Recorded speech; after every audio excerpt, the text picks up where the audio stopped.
Y nos da mucho gusto recibir en el estudio a Roberto López Franco. Él es psicólogo, académico, catedrático y nos acompaña precisamente para analizar las causas y consecuencias a nivel emocional de una sociedad enferma de violencia. Roberto, buenos días, gracias. ¿Qué tal? Muy buenos días.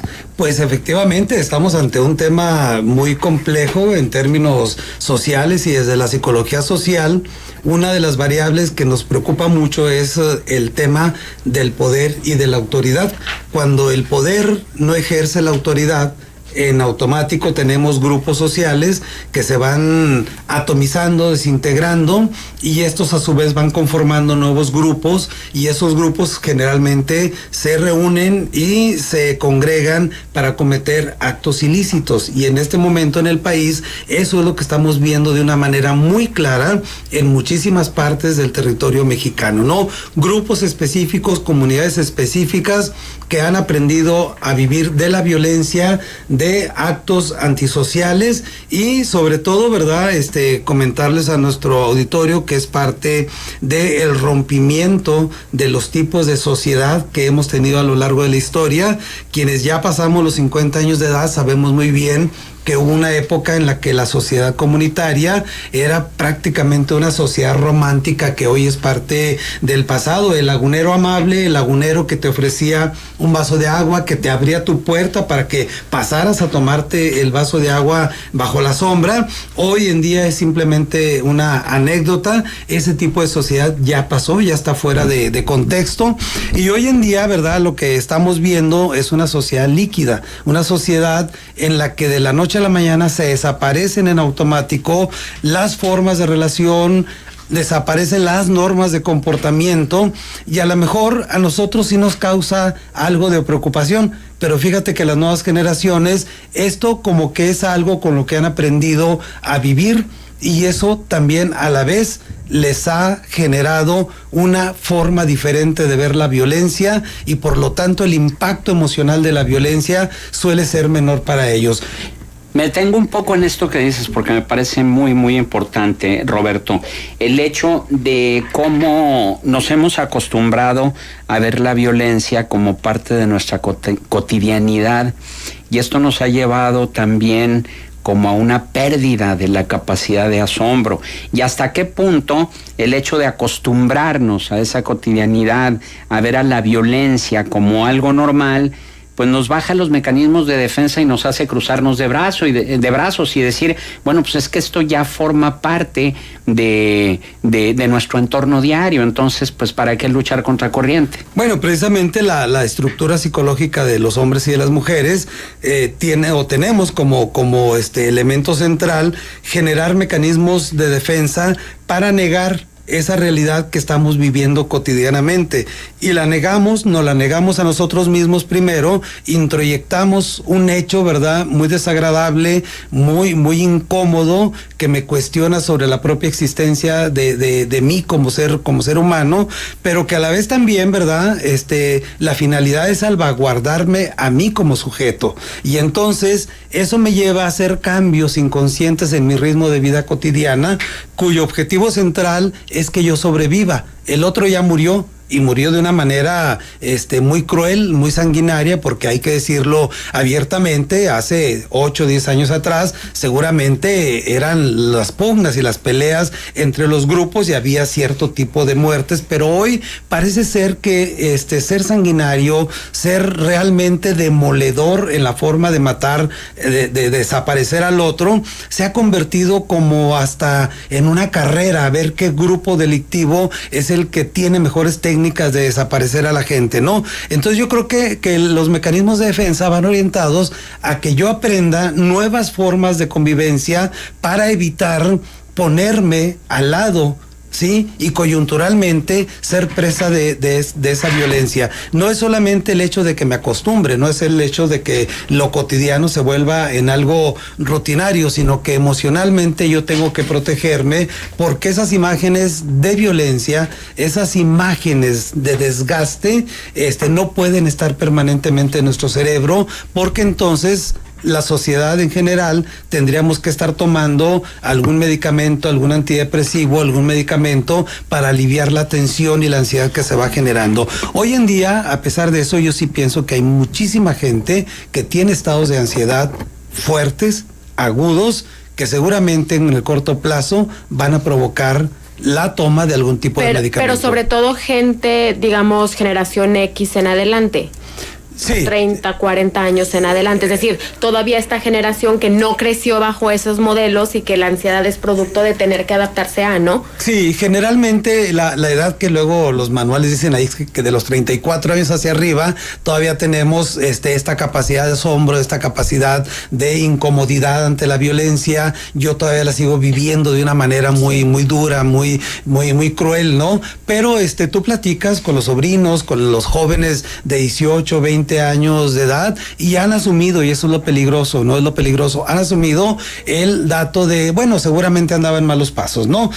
O bueno, mira, ¿quién le dijo compraron el discurso? Sí, ¿quién les dijo que se movieran por esas colonias? Si saben que son peligrosas esas colonias, ¿para qué se van para allá? Bueno, mira, a lo mejor andaba metido en algo raro, ¿verdad? Y por eso le tocó también un balazo, ¿no? Entonces yo creo que ese discurso es muy peligroso porque, bueno, sabemos muy bien, lo estamos viendo ahorita, por ejemplo, en este asesinato de el periodista de Culiacán, Valdés, Javier Valdés, si no mal recuerdo. El discurso que da la autoridad es un discurso, bueno, pudo haber sido, ¿verdad?, por su labor periodística o por el robo del carro rojo, ¿verdad? O sea, por Dios, digo, nadie de los que estamos de 30 años para arriba les vamos a comprar ese discurso, pero lo peligroso es que hay generaciones que sí están creyendo que así es y que no las cuestionan de una manera muy fuerte, y lo más grave, se han acostumbrado a vivir en la violencia y han generado rutinas para transitar y movilizarse entre la violencia. Maestro, déjame hacerte una pregunta. ¿Esas rutinas son una nueva forma de resiliencia o una falsa resiliencia? Porque pareciera que esas rutinas te permiten reponerte más rápidamente, salir adelante,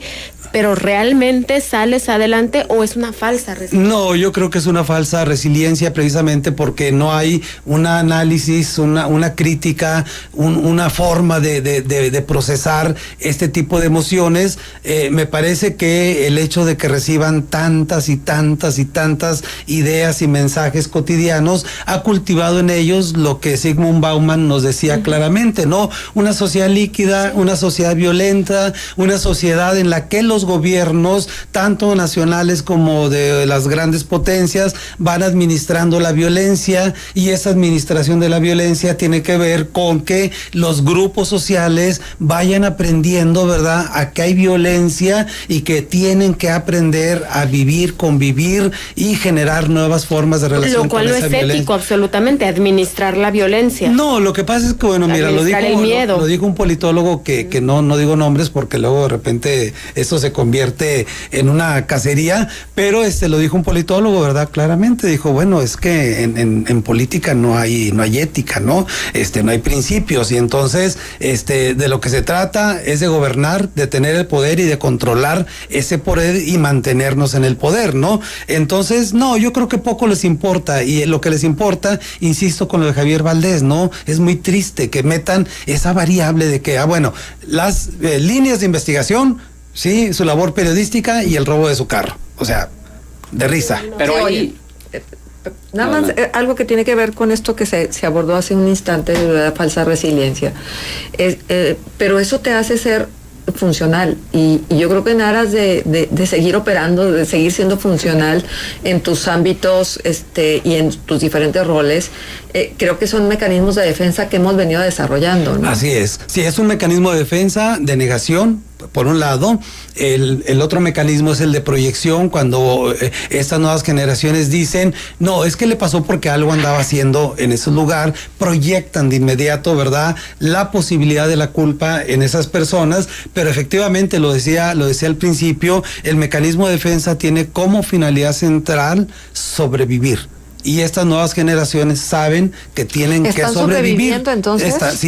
Saben que tienen que sobrevivir, porque hoy más que nunca... Por eso la inmediatez. Sí. Y por eso la poca tolerancia a la frustración. Y por eso las nuevas normas que aparecen y desaparecen de la noche a la mañana, donde no hay tiempo para que me posterguen ciertos gratificantes, ¿no? Digo, la poca tolerancia a la sí, frustración. la poca tolerancia a esa frustración, y uno lo vive en las universidades, donde uno les dice, me parece que no vas a aprobar el examen, y de inmediato, ¿verdad?, se genera un estado de ansiedad que los lleva a pedir en ese momento, póngame un trabajo, póngame el examen de nuevo, por favor denme oportunidad, esto, aquello, porque ni siquiera tienen tiempo de procesar, porque esa inmediatez precisamente está generada para que yo pueda sobrevivir, ser funcional y sobre todo lo más importante, ¿verdad?, trascender estos tiempos de violencia, si es que creen que se van a trascender estos tipos de violencia, ¿no? Además de la violencia criminal, hay otra violencia cotidiana que vivimos en la familia, en la escuela. Estaba leyendo la nota de el pasajero del metro que insultó a la conductora y otro de los pasajeros lo golpeó, violencia que se da cotidianamente, y quiero rescatar esta llamada, este comentario de Armida Rivas, porque tiene mucho que ver con lo que estamos hablando. Decía Armida Rivas, sí somos una sociedad enferma de violencia, no solo por el crimen organizado y la delincuencia desorganizada, lo vemos en la calle con los conductores impacientes que agreden a transeúntes y ciclistas, con los maridos golpeadores, las madres que descargan en los hijos sus frustraciones, los niños y adolescentes buleadores y víctimas de bullying, las parejas que se agreden verbal y físicamente, en fin, es lo que dice Armida Rivas. Como que hay, digamos, la sociedad actual es menos proclive a racionalizar toda esta violencia y ahora sí que contar hasta 10 o respirar antes de tener una reacción violenta. Ahora ya somos como cerillos, ¿no? Porque apenas nos dicen algo, inmediatamente nos prendemos. Sí, mira, yo creo que tiene que ver precisamente con este tipo de sociedad que bueno, poco nos sentamos a analizar, a pensar sobre ella, pero ahí está presente una sociedad en la que los matrimonios, por tomar el ejemplo de esta persona que acaba de llamar, los matrimonios, o sea, llegan ya sin procesos de interacción sólidos que fomenten, por ejemplo, el respeto y la tolerancia. En ellos también está de por medio la inmediatez y la satisfacción de cualquier idea o proceso de relación que quieran tener dentro del matrimonio, ¿no? Esa pareja luego es la que va a educar a esos hijos, y esos hijos a su vez crecen en un ambiente de violencia intrafamiliar que se ve agudizado por la violencia social, que se ve agudizado por la violencia escolar de la que nos hablaba ya hace 20, 25 años atrás y Raman Taki, ¿no? Que nos decía, es que el barrio está llevando sus normas de comportamientos a las escuelas, aguas escuelas, ¿no? Pónganse bien a generar nuevos códigos de comportamiento al interior de las escuelas y sobre todo no masifiquen la educación. No se han generado.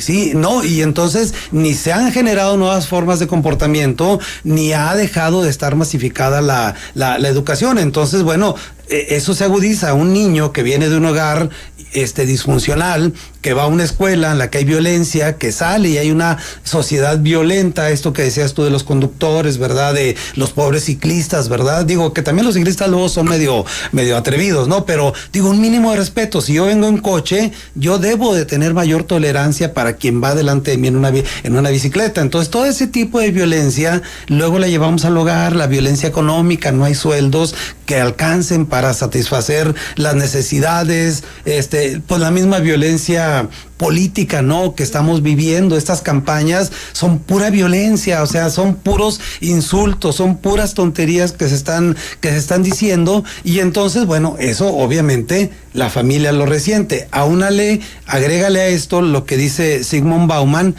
ya no hay anclaje en la familia. Uh-huh. Tú y yo tuvimos una abuela, un abuelo que por ahí nos estiraba las orejas, guía respetado, el tótem, ¿verdad? Quien llegabas, le besabas la mano, ¿verdad? Y con mucho respeto.